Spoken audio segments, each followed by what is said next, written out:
Oh, hi. Hello. Everybody. If you are online with us at the moment, please use the chat room. And hello to everybody who is also watching the replay. My name's Beth. Andrea here. And this is the WTF for Private Cases webinar. Thank you for those who've registered for this as well, and for those, again, as I said, who are going to be watching the replay, and for those who also filled out the survey as well at the beginning. Yes. So some really, really good information. Karen. Hi, Karen. Hi. Hi. So yes, it's a lovely, lovely afternoon here on a Saturday here in Sydney, Australia at this time of this recording. So again, yes, thanks so much for joining us, and also for everyone else who'll be watching a little bit later. So yeah, great information that people were providing, the things that frustrated them about private cases, the complexity about it, finding the time to actually do it because they're a lot more lengthier than what a normal sort of a public event or a case would be as well. So it's been really interesting. Yeah, because with a public event, you kind of go, okay, it's from 7 to 11 or from 7 to 2 in the morning, and that's it. But private cases, they seem to be like an ongoing concern, which we will address in this webinar as well. Cool. All righty. So let's get stuck into it. You're not here for a pizza or a haircut. Yeah, no, we already have that today. So, yeah, we're good to go. Yum. You can have pineapple on your pizza, by the way. That's right. So let's see if we can get this going for a second. All right. I know it did this once before and it was a bit weird. It did. So I'm just going to go tab. Nope. Okay. So I'm just going to go out of that for a second. All right. This is going to be a little interesting. So I'm going to do that and then see if I can do that.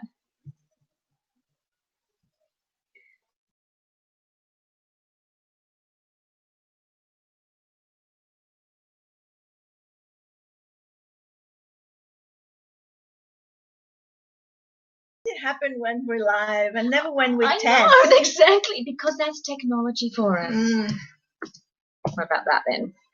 Let's see. Nothing. Okay, that would probably help if I turned it on. Just give us a second, lovely peeps. We'll be there in a minute. Why don't you just click share and see what screen it shares? What can we do?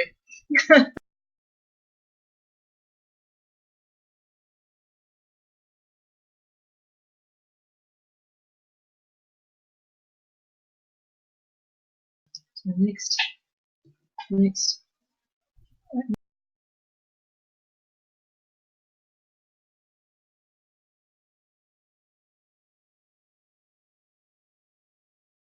Apologies. We'll fix this. Don't leave it.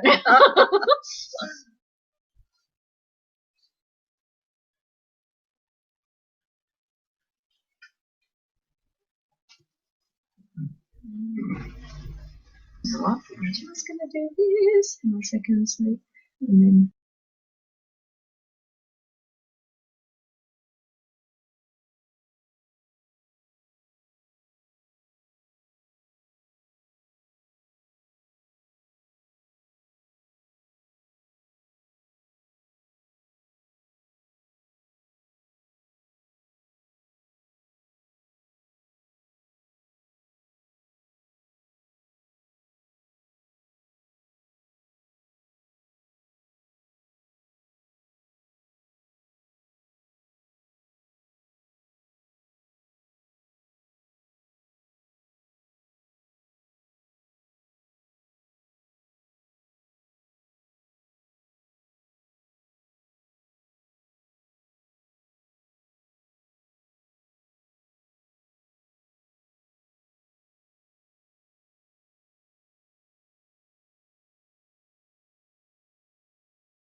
And here we now you can hear go. us.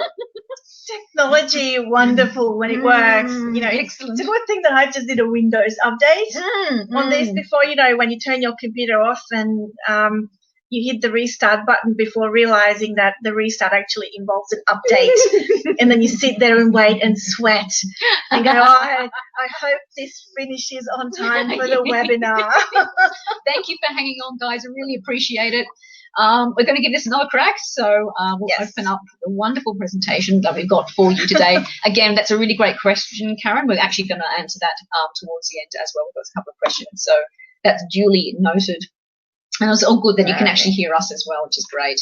Yes, so we're not sharing the screen yet, but the presentation is up, so hopefully sharing's going to work this time. Otherwise, I don't know what we're going to do. We're just going to have to talk about it. Yeah, and you guys are just going to have to look at us. Awesome. All right, the whole time. So have it up on there, so I'll cancel that out. Sorry, I just need to cancel. Oh, okay. We've both got it. You'll be laughing if you actually saw this. It's like, anyway, we'll get to it, promise. So you bring up the presentation. Okay. Cool. Move it over here. And that's here we go. We're going to Prezzo mode. I thought it wanted to be on that one. But, that's perfect. Excellent. All right, so then we're going to minimize that. Okay, hang on. So we do that. Yep. And then going to. Yes. Into here. Oh, this looks good. I think we're on to something, people. It's this one, isn't it? Because that's the one that's going to be on. Yeah, so, just hit share, whichever. Yeah.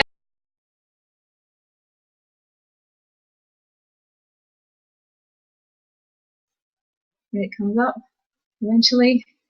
It's happening. No. Does it again? There we go. Yeah. Now, if you can see the first slide, please use the chat room and just say yes. If you can actually see the words, what do you do with private cases? And then we can actually get this up and running, and you guys can go away with some really, really valuable information. It's almost like if you can see it, knock once. If you can't see it, knock twice. I love it. Nick says a paranormal comedy hour. Well, it is on this afternoon, and we've only had tea, so it's just fantastic. Great. Who knows what was in the tea? I know. It was very special tea. It's just, Andrea's special herb or something. I don't know. So let's get started. So private cases, guys. What the F do you do with private cases? Now, I know there's a couple of investigators here online with us. I'm pretty sure that if anything, most of you are online currently, and obviously those who've registered as well. So, and a lot of people, there's probably about a 60-40% of people that have registered for this particular webinar actually already do private cases or have been involved. So it's good that you'll actually be able to relate to a lot of this and also have extra information that you probably haven't thought of yet. And there's also at the end, like I said, there's Q&A where we'd love to hear your feedback and your questions about it as well. Absolutely. So let's get stuck into it, my dear. Let's get stuck into it. So, the question is, who the F is Andrea? Yes. Well, that would be me. Okay, I'm Andrea Cowdy. I'm the paranormal medium. I've been in the paranormal for over a decade now, doing investigating as well as some psychic and mediumship stuff. Right now, I'm just basically an independent investigator, wearing whatever hat I need to wear at any one time. I've worked in different scenarios. I love being out in the field and doing field work. As you can see, the top photos, I'm climbing down into a cellar in one of them. I'm in the middle of a forest in the other, and the first picture is actually in a disused hospital. Even made it to America for a little adventure a couple of years ago. Yeah, as you do. To Las Vegas Paracon, which was an excellent trip, just connecting with some para folks in the States. Yeah. While visiting Area 51, yes. At the same time, that was a great time. And always, because obviously you can't cross the boundary of Area 51, so we were thinking of throwing an Aussie thong across the boundary just to leave a little part of Australia, because you can't go past that. Yeah, we were being watched, but that's a whole other comedy hour, paranormal comedy hour. Yeah, we'll talk about it some other time. Cool. So let's find out who the F is Beth? I am, of course, Beth. I won't go into too much about it because I know the lovely people that are watching this, majority of you guys do know me, but I'm very, very passionate about learning and education in the paranormal field. I love being able to pass on the information I've learned, and also with training development qualifications, as well as having studied at the School of Parapsychology and currently studying at the Rhine Institute in the US by online correspondence. I love being able to get really good, solid information and help people with their actual physical investigating. And I know when it comes to a topic like private cases, there's not a lot of information out there. And I went into doing this myself, thinking that it was going to be sort of somewhat similar to a public location and investigating that way. And I've completely changed my view on what it's all about. And I was a case manager for a couple of years, so I know what the processes are like of dealing with the team and talking to a client and organizing the tech and all that sort of stuff. You're kind of the middleman in that regard. So, Damien's dropped in. Hello, Damien. Awesome. You're excellent. Thank you. Hello. So, yes, as I said, I do a lot of talks around the world as well as in Australia as well. There's a couple coming up over the next couple of months, and I'm very, very excited. And to say that I am passionate is a complete and utter understatement. Get out of town. So that's who the F I am.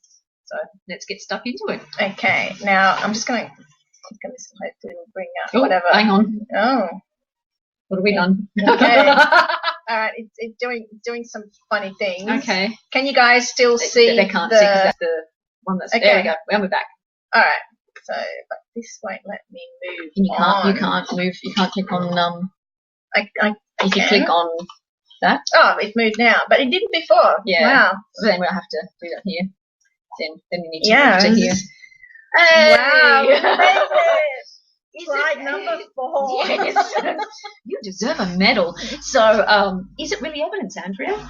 Yeah, I think this is the dilemma, and Beth and I were talking about this a while ago, that when we go out to private cases, a lot of the time the objective is to get evidence of whatever phenomena for the people that live at the location or own the location or work at the location. And we were talking about, what would we classify as evidence? Mm-hmm. And the data that we gather or the material that we gather during those investigations, could that be classified as evidence? Yeah. Which is a really good question, because evidence is something, it's basically a trace of something that is there, mm-hmm. some sort of a material that actually proves something. So with the paranormal, it's a bit of a two-edged sword, because if you are gathering evidence, that means that you are gathering proof for something, whereas most of the time you don't know whether there is anything tangible in the material that you've gathered. So you could be gathering a whole bunch of EVPs, well, not EVPs, like audio from an investigation, but it's not going to be evidence until you actually come up with something that is proof, right? Mm-hmm, mm-hmm, absolutely. Yeah. So evidence is it's the presence of something. So you can't really call. Well, a lot of people do call it evidence review, and I've done evidence review from after an investigation. And although we kind of know what that means, that it actually is a positive connotation, which means I've already captured something, so I'm now going to look at it. Well, I'm looking at the footage. There's no evidence yet. You know what I mean? So there's that kind of, exactly. And it's like when people say, I'm going to do an EVP session. That we all use that term. I catch myself using it, and technically we shouldn't. We should say audio recording, because EVP means you've actually captured it already.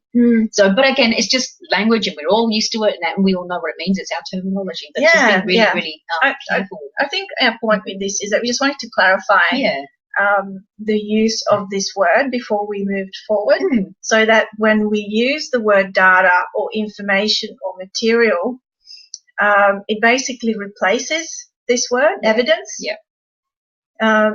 Because of the context, I think. Cool. So just so we're on a common understanding. Yes. Okay. So qualifying a client. Qualifying a client. Yeah. This is probably the biggest step, and I noticed from a lot of the survey information we got from people registering for this webinar, it was how to actually qualify a client, and it sounds a little bit weird for some people, may not sort of understand what that means, but it's the biggest time saver that you'll probably have when it comes to investigating, and not just yours, but the people that you're investigating as well. And it's having a really, really, and I've used people who know of me, recent at least, know that I'm a big fan of a really good, robust process when it comes to interviewing clients and in finding information about their experiences, whether or not you proceed or not, or whether it's going to go to a full-on investigation. And that is and when saying qualifying a client, it doesn't mean it needs to be something like the Amityville Horror House for you to be able to justify spending time on it. But although that would be pretty cool. Would love that. But, at the same time, you want to know that there's, often it can be, I know it sounds funny, I like to work backwards. I like to ask the client, what do they want out of this? And then actually find out their information, their experiences. If they want to know what it is, that's kind of my area of expertise. If they want whatever it is to go, then I know that isn't something that fits with my qualifying, and then refer them to another team who do probably a spirit clearing, which is not my area of expertise. So qualifying a client really does help save a heap of time, and also you get a lot of clues like about how the person's mental state is and things like that, and substance abuse and all sorts of fun stuff. So there's all sorts of reasons why you would need to qualify a client. Yeah. Like Beth said. I'm just trying to move on with the slideshow. Time saving is one of the important things that you're looking at, because but it depends on what your motivation for you taking on the private case is, I suppose. Yeah. If you're just wanting a location where there is a lot of reported phenomena, and you want to use someone's private home to do that investigation, that's one thing. But if you really want to get down to the nitty gritty and see, just check out a place. That's my phone ringing, and I apologise for that. I'm telling you, it's that kind of day. It just seems to be that kind of day. Yeah.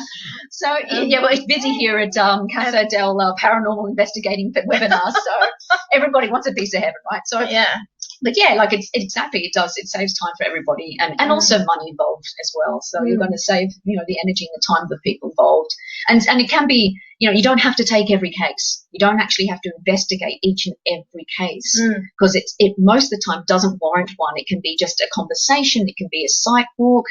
It could be having a chat. It could be referring them to someone else. And so, because, although we love investigating, you really want to be working on the cases that it's going to help somebody, and you're actually going to be able to utilise and help find answers for them and help them feel more empowered. Just an example of saving time, and this might be something that will sound familiar to several investigators, is when you get a report, somebody lodges a report through your website, and you read the report and you go, oh my goodness, this is really meaty, there's chairs flying across the room and people are being scratched and all that. And then you go, oh, I want to investigate this. And then you ring up the client, as you do, to ask them a couple of questions. And the more you talk to them, the less it looks like you want to investigate, because, you just get that sense that they've been embellishing phenomena. People do that for several reasons. They think it's really cool to have paranormal investigators come to your house and spend some time, and, they can tell your friends, they can tell your friends as well, but or they can tell their friends as well. I've had some, paranormal investigators come to my house, and it was so cool, I was there all night. Or they can even invite their friends and their neighbours, their cousins, to the investigation that you turn up to. Yeah, and you don't really we like sometimes watching our shows, we don't have to be one, so it's, and it's saving time from those particular situations from happening as well. Yeah. And that's from qualifying a client from previously as well. Exactly. Excuse me. Very handy. Yes, next slide. Next one. Here we go. So how do you qualify a client? Which is with a pre-investigation questionnaire. So you've got to have some really, really, really good questions. And this takes time too. This is not something when I first started that I knew straight away. the experiences that people were explaining to me, you know, like I feel something watching me, and I get, you know, my husband has scratches on the, you know, back of his arms in places that he would never be able to. That could be explainable though. Exactly. And that's the thing. It's like when this kind of stuff gets told to you, you obviously feel for the person and you're pulling this information. And those can be signs, possible signs of paranormal activity. But if there's going to be a more plausible way that could be explained, then to me that's just okay, that's an element to keep in mind of. So, excuse me. So having good questions over time really helps. And okay, so what is a good question? How many times has this been happening, or how many times has it happened? How long has it been happening for? You're finding patterns. You're also finding out who has seen it. You know, okay, so how many people have witnessed this particular thing happening? How many people feel unsafe in their home? How many people, you know, do you have friends and family that come over that can't stand being in the house? So it's finding out if it's centered on one person seeing and viewing everything, or if it's actually being witnessed by more people. And that's from good questioning. And also just repeated questions as well. Yeah, ask the same question in different ways, because you'll find that people will not necessarily tell you the truth or the full truth when you first ask a confronting question such as, are there any psychological issues with going on with anyone living in the house, or are they aware of any highly emotional or possibly even domestic issues that might be going on. So sometimes you have to ask the same question in different ways and then watch how people react. If this is an in-person interview. Get a lot of clues, a lot of non-verbal clues. Yeah, one question that I find really, really helpful for me is that when I ask, when did you first notice this phenomena happening? What was going on in the family or in the house when that started happening? Because as I found, or we found, is that very often those things are related. Yeah, absolutely. Yeah. Whether it is actual psychic phenomena or ESP or paranormal phenomena going on, or something that is perceived as paranormal but in fact is psychological. True. Yeah. So how are people able to put together a questionnaire like this? Well, for those who had registered, there is an initial interview form that you can use, where it can help give you a bit of an idea of the frequency of activity, how long it's been happening, like I've mentioned. But it categorizes it in, okay, what's visually being seen, what's audibly being heard, what's being felt, and that's where you can start to see where there's patterns. So there's more visual stuff going on, there's more physical stuff going on. If it's visual, it could be the environment or the person's psychological mind.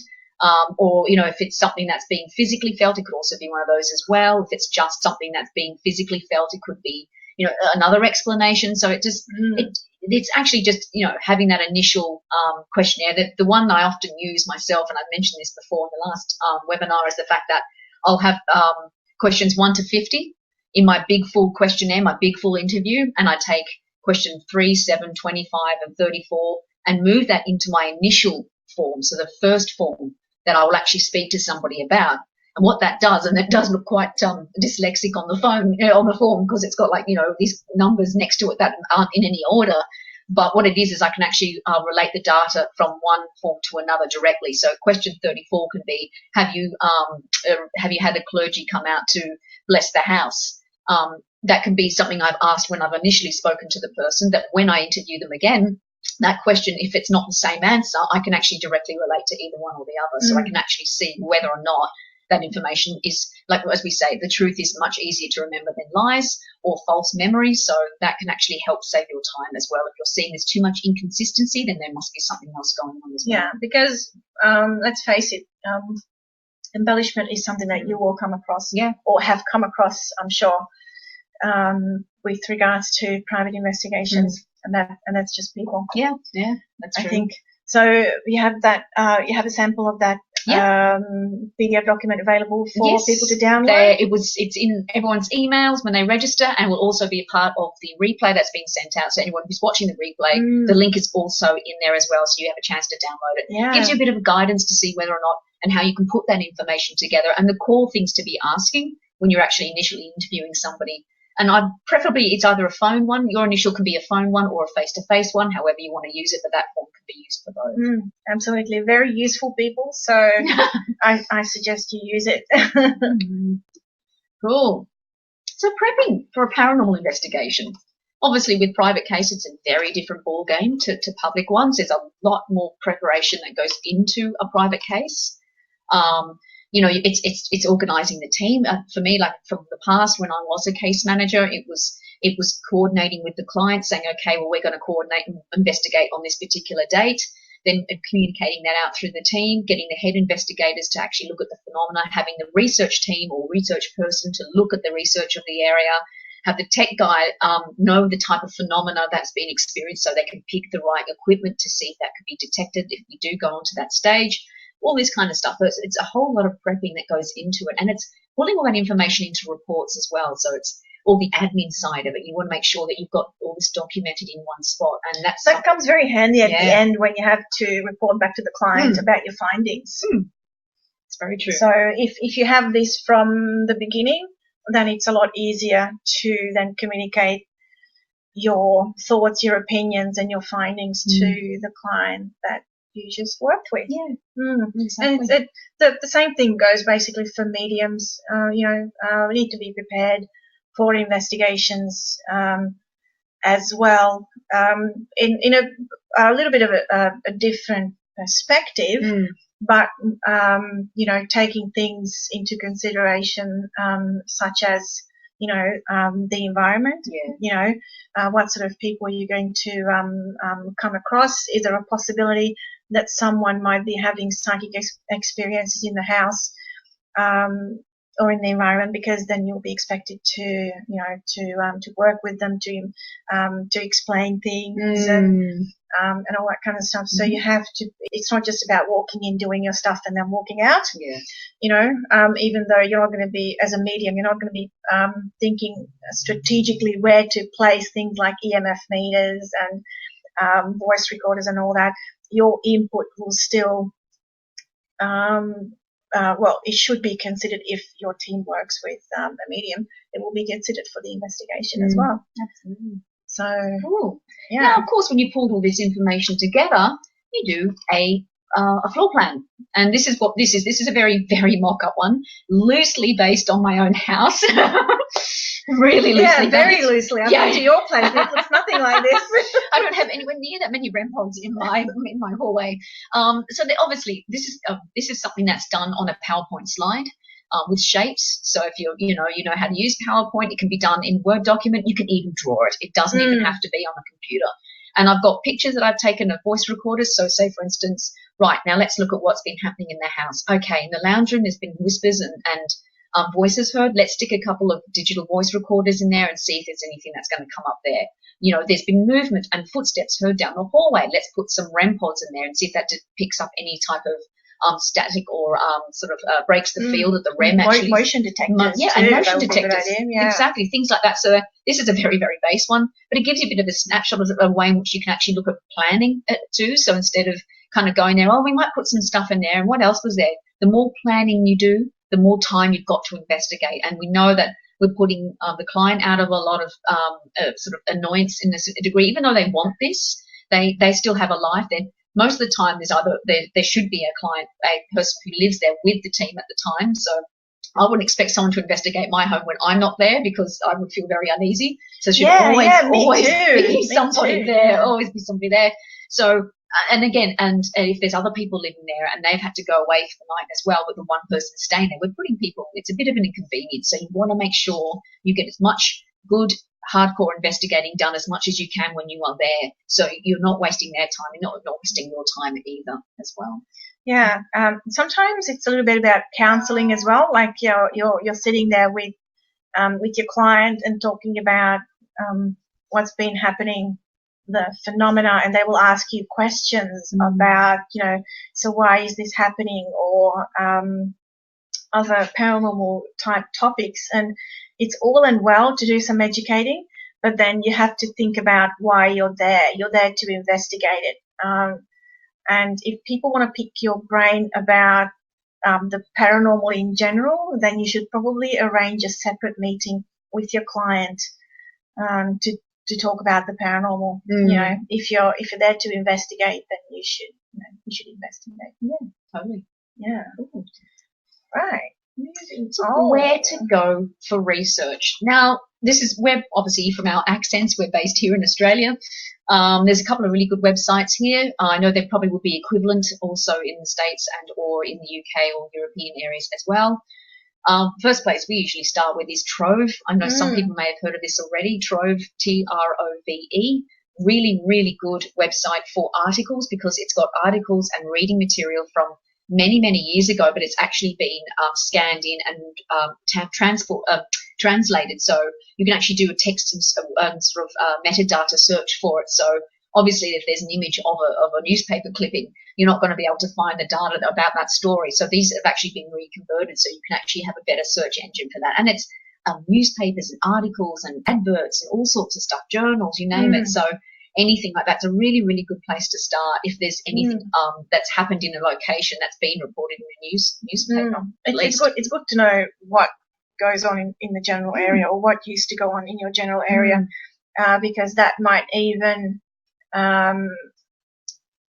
play a part in what sort of equipment you choose to investigate or what equipment you choose to investigate with.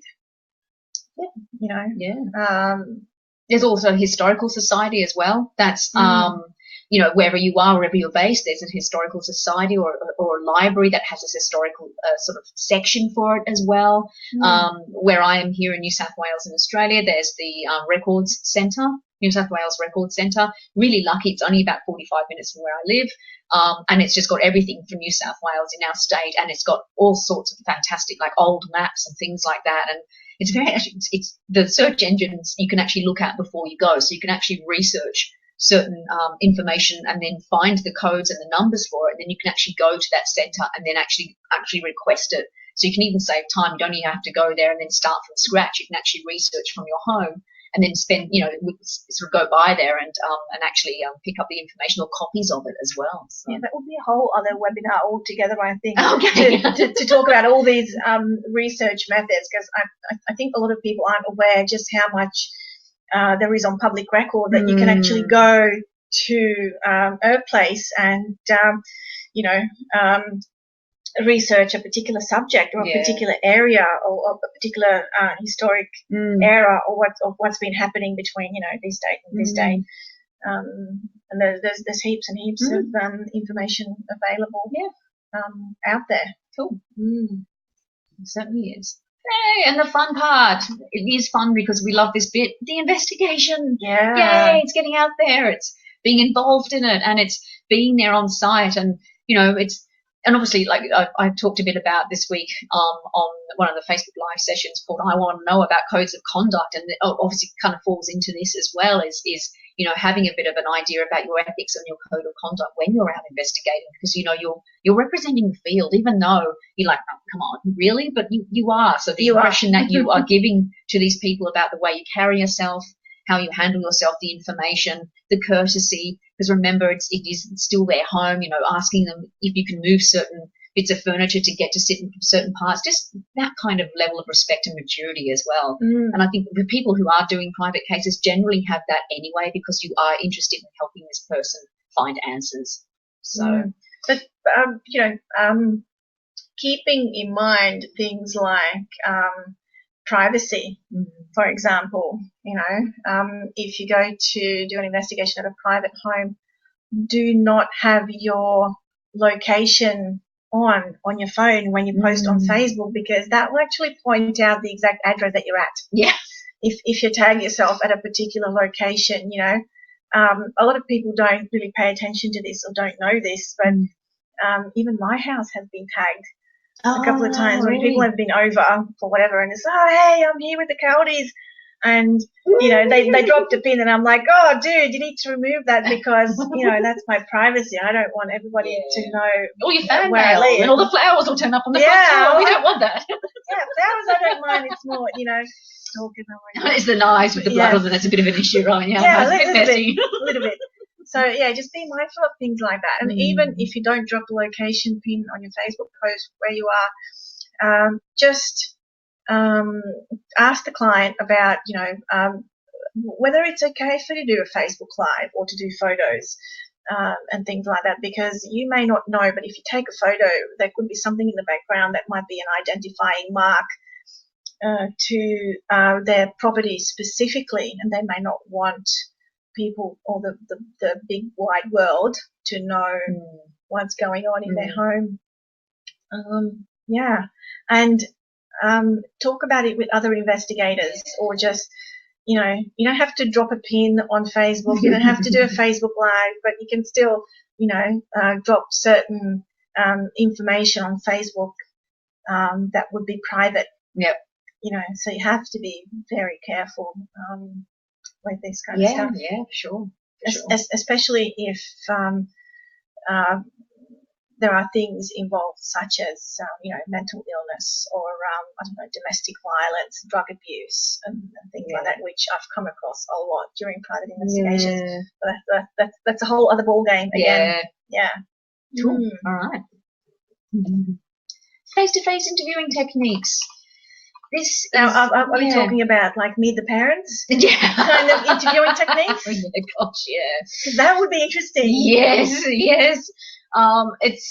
There's a couple of techniques that we may have mentioned before, but having really good face-to-face interviewing techniques can be very, very beneficial. One thing is, like we mentioned previously, is asking the same question over and over. And sometimes, the client may feel a bit annoyed, and like somehow you might just have some kind of cryptomnesia or something like that, where you're just forgetting that you've asked that question before. But there is a reason why, and that's, like I said, the truth is easier to remember than the lies. And not to say that everybody that you're going to come across is going to try and lie to you about it, but you're wanting to know the exact facts of what that situation is. And one question I have in one of my face-to-face interviews is, all right, with all this happening, what do you think is rationally going on? So I actually go to them and saying, do you think there's ways that what you're experiencing can be debunked?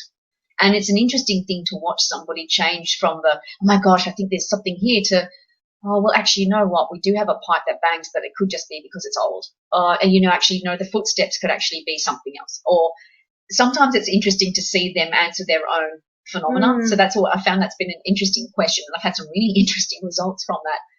Most of the time people will mention a few things, but they will actually say it, but, because I've thought about this and there's no reason why I'm hearing voices in the other room when there's no one in my house and I'm on a property that's like 5 acres from nowhere. So that kind of stuff, you're like, okay, so they've rationally looked at this as much as possible. That gives me more credence to go through and actually follow through with a full-on investigation. Yeah, absolutely.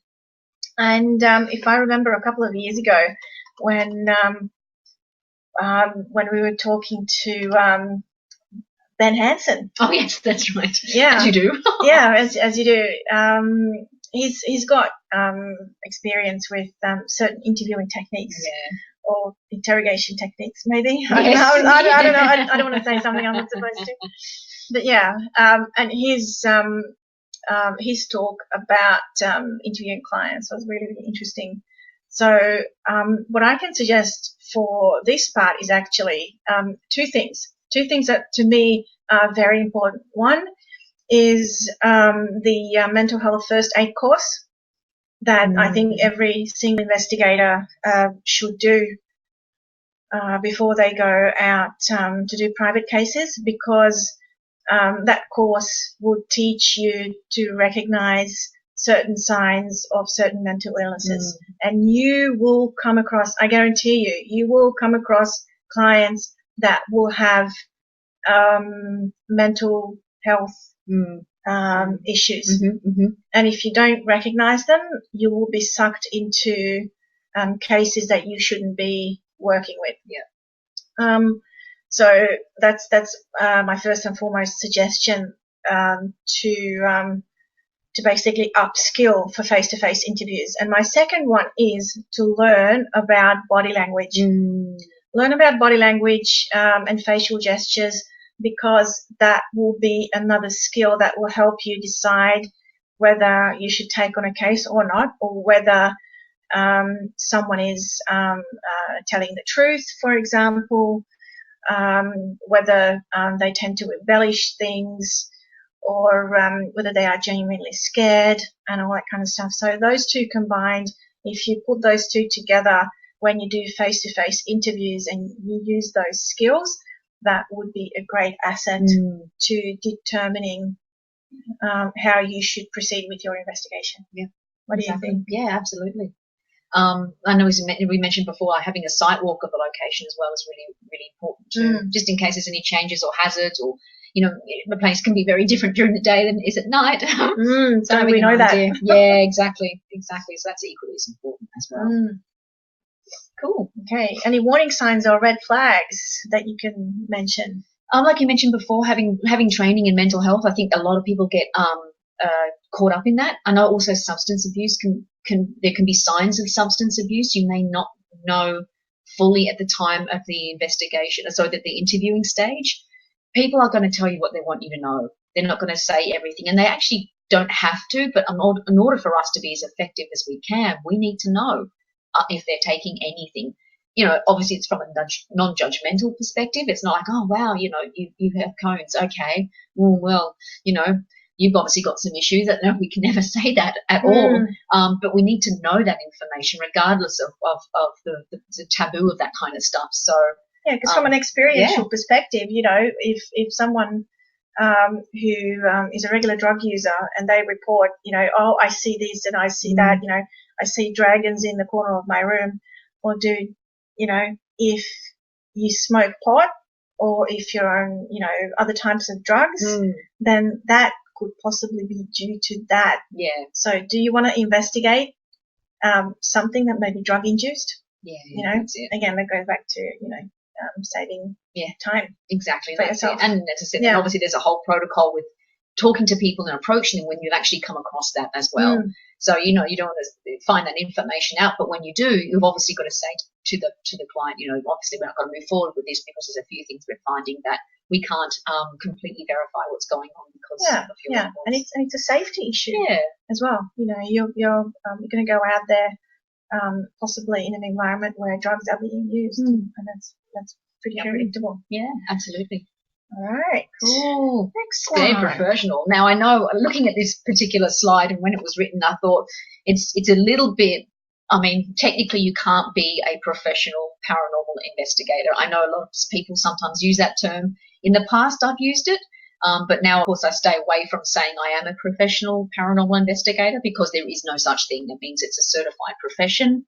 But you can still act professionally. So that's the difference. Stay professional in your conduct. Yes, exactly. We mentioned that before, you know, just being polite, respectful, in keeping the communication going with the client as well. So I keep up to date with them sometimes for like once a week before investigating. I ask them to keep a diary of their experiences. So they go and buy a diary or a notebook and they will write the date and time and what they're experiencing at certain times. And then you can actually start to build a profile of the type of experiences they're having. But they're writing it in the time when they can. They're not constantly calling or messaging you or anything like that. So there's having that line of professionalism and also using that information. But like, you know, it's pretty common sense kind of stuff. Yeah. I think if you find a client constantly ringing you and contacting you, you probably need to look at your boundaries and the fact that they might need some other professional help. Definitely. Okay.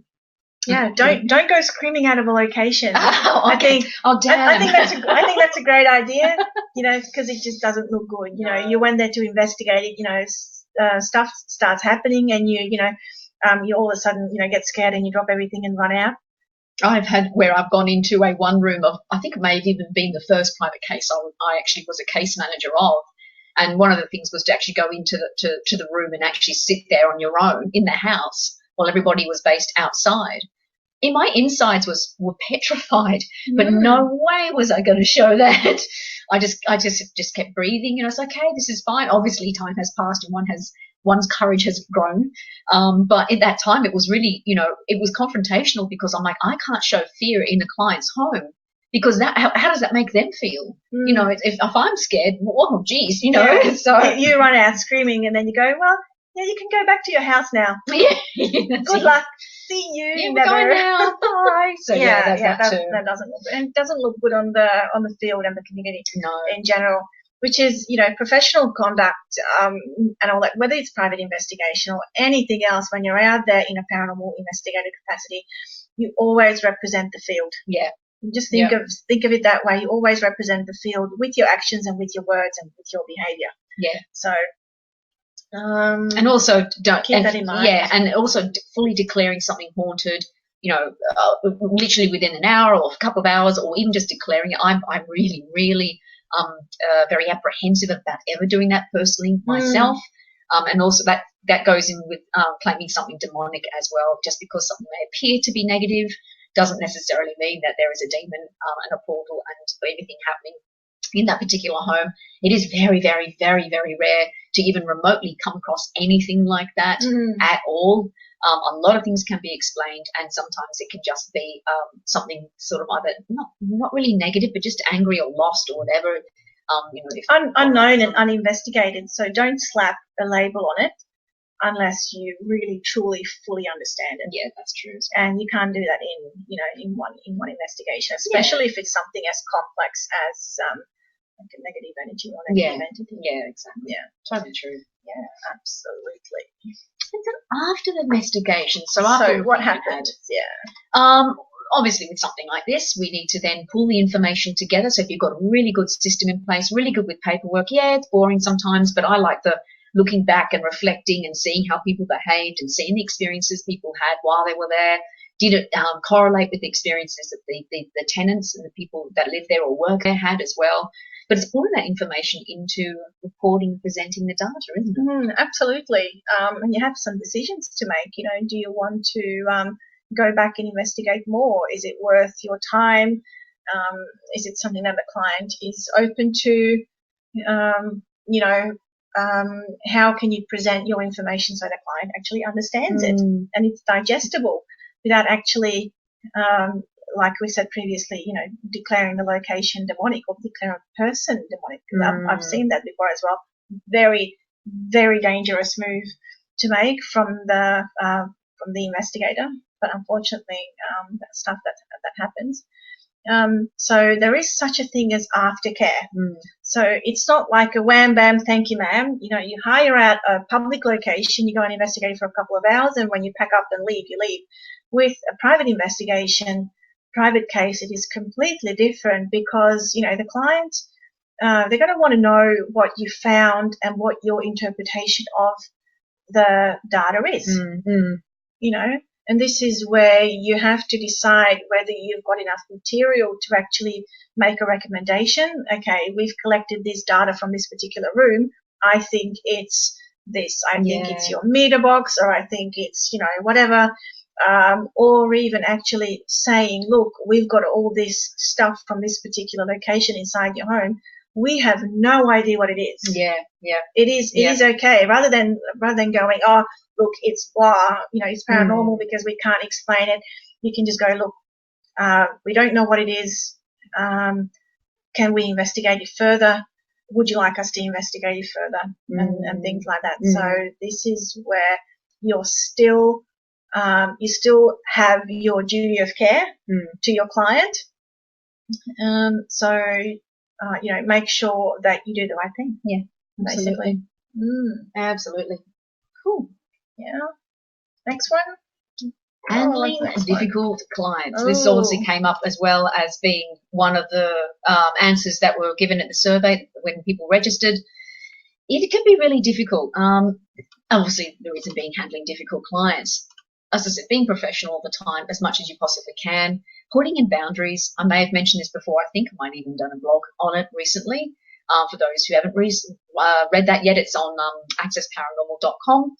And it's about putting in boundaries. So if you put good boundaries in first, when it comes to dealing with people that can be difficult, it's going to be easier. And like we mentioned, sometimes there can be clients that are in the middle of fear in a very, very intense situation. It's awful for someone to ever feel absolute utter terror in their home. I wouldn't take that away from anybody. But at the same time, we do this out of passion and love and knowledge, and it is a free service. So we also have to put boundaries in because we've got families and lives and jobs as well. So having established opening hours, if you want, so have certain times where you're like, okay, from this time to this time, I'm going to be handling calls or emails.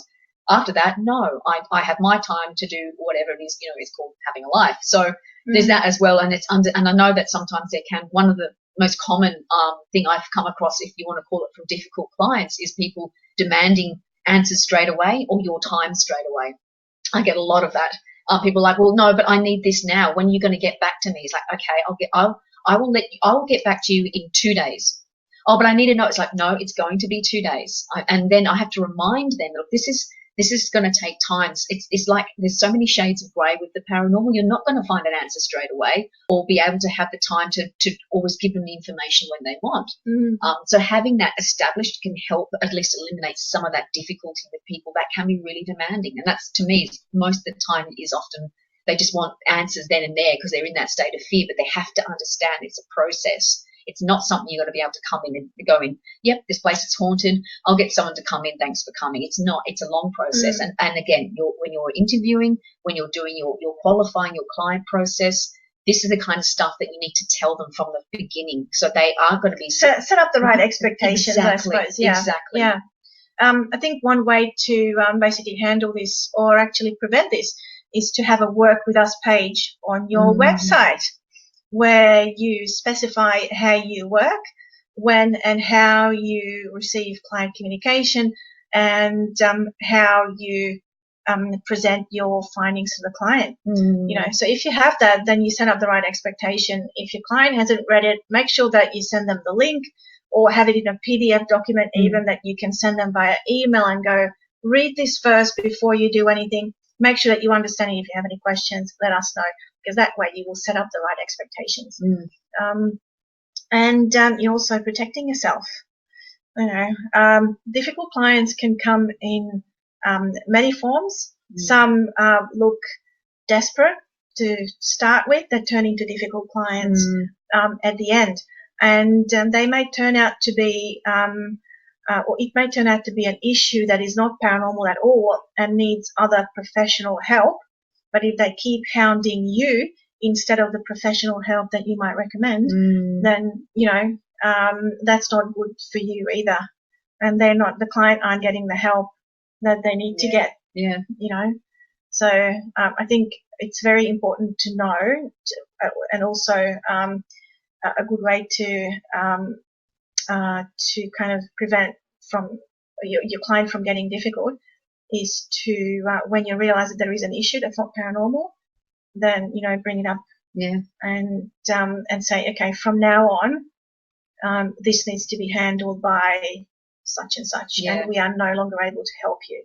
Don't be a paranormal martyr and go, want to save everybody from, I don't know, demonic entities or from violence or from whatever. Your job is a paranormal investigator. Stay within your scope. Exactly. If someone is in danger, you can, refer the case to the appropriate authorities, I suppose. But that is where your job ends, and that is where your responsibility ends. Absolutely. We were dealing with a case where somebody said, I have these two people that I'm in, that I live with that are fighting. How do I best handle that? It's like, well, we're here just to look at the possible claims that the claims of possible paranormal activity. When, I could, I don't know enough of the situation. That's what I'm not here to help you with that. I wish you well, but that's not something that's out of my realm. And it's not being afraid to say that as well too. And that's because sometimes people in desperation will want answers to other parts that are happening in their lives because you're there helping them with one part that not many people often want to talk about openly. So sometimes it's a bit of a tricky situation. It is. You're dealing with people. You're dealing with the general public, and the paranormal has many shades of grey. Absolutely. Cool. Yay. All right. Yes. Questions. Now, of course, Karen had a great question. I'll read it out again. After your initial meet and finding out all the details, do you then walk around and then just investigate with your team and the people leave the premises? Now, for me personally, there's two parts to this question. Some of it we've probably already mentioned and clarified in this great webinar, but it's, finding out all the details.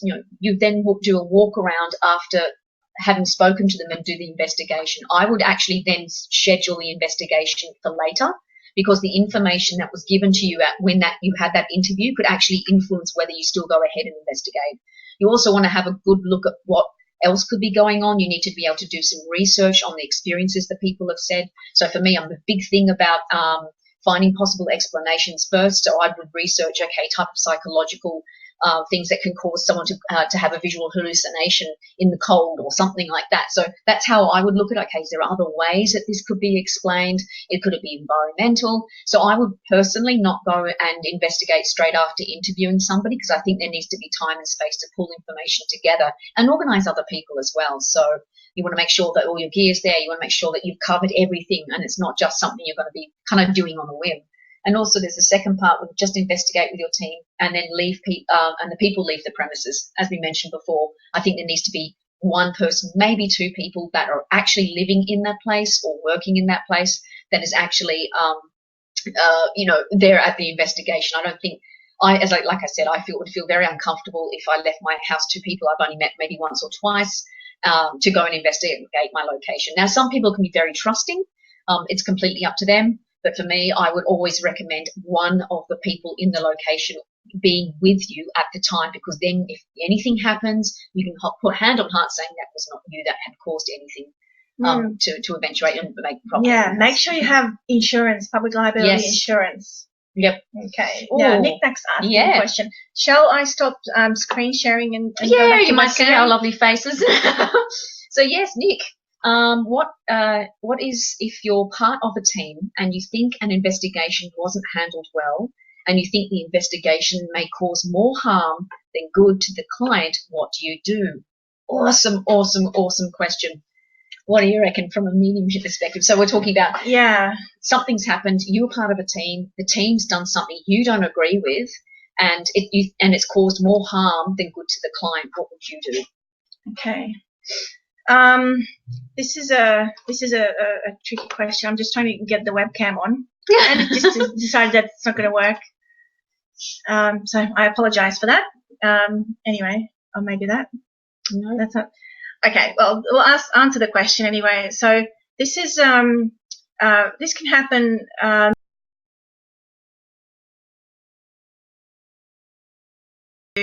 Public as well. Oh, there we are. Okay. There you go. We worked it out. Yes. Well, you worked it out. Thank you. I was just talking. If you're a part of a team and if there is anything that your team is doing that you don't like, I suggest that you bring it up. Bring it up in a way that is constructive, at a meeting. If you're in a team, you probably have regular meetings. So, bring it up.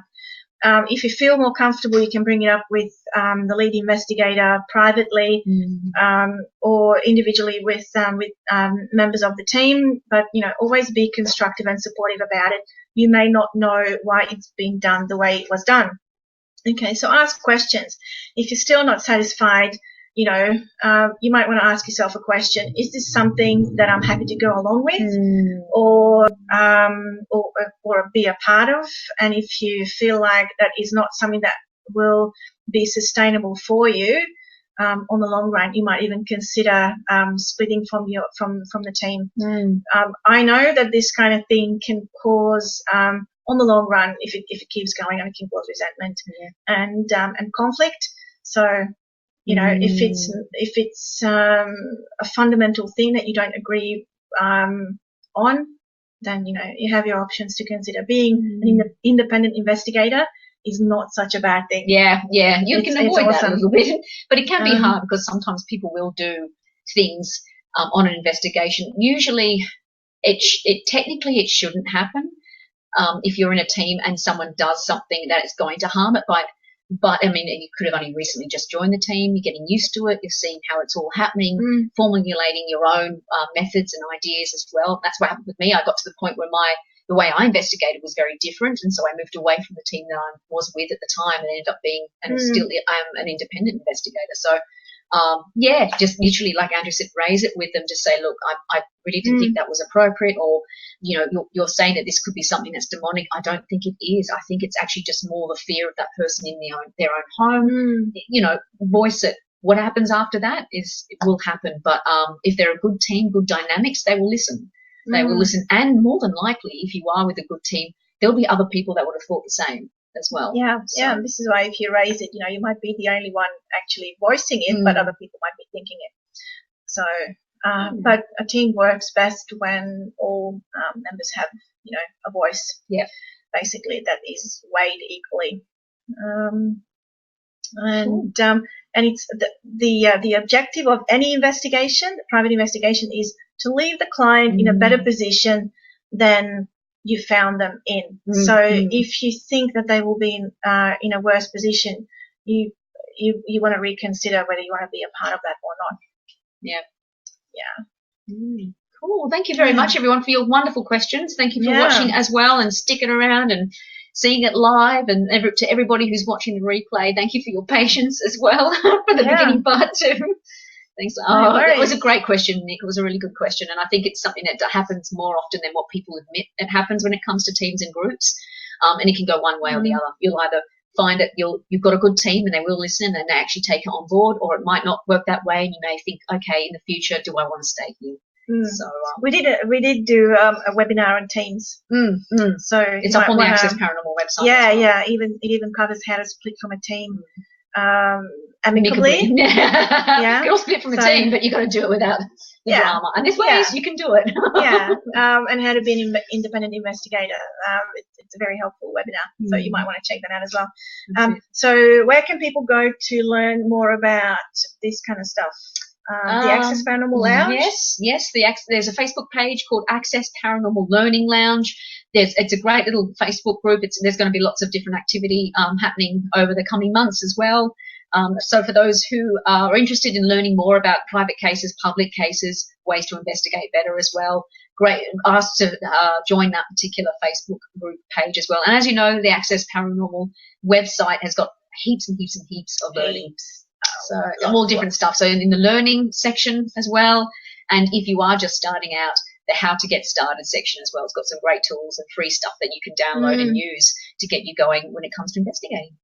Absolutely. Cool. So get on to it, people. Yay. Thank you so much, everybody. Thank you so much for your patience. Yep. Hope you have a good weekend. Well, for the rest of the weekend. Yeah, that's it. Yeah. If you're just starting out from wherever you are, take care, everybody. See you next month. And stay safe.